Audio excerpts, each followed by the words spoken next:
seen any of my footage from any of the storm lift film? No, watch out for these.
He said there's also a big truck stop in there.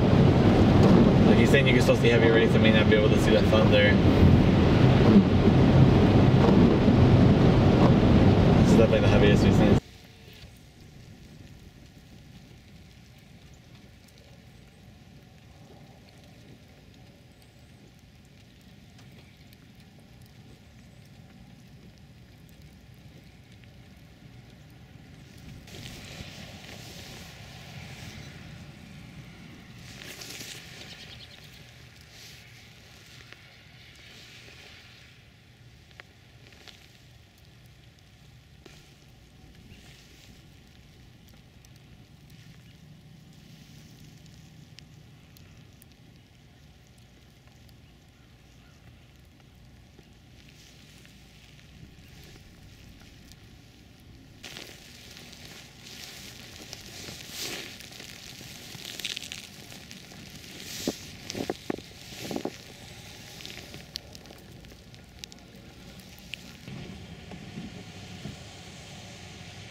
Get stuck because there's like literally 2 inches of snow on the road.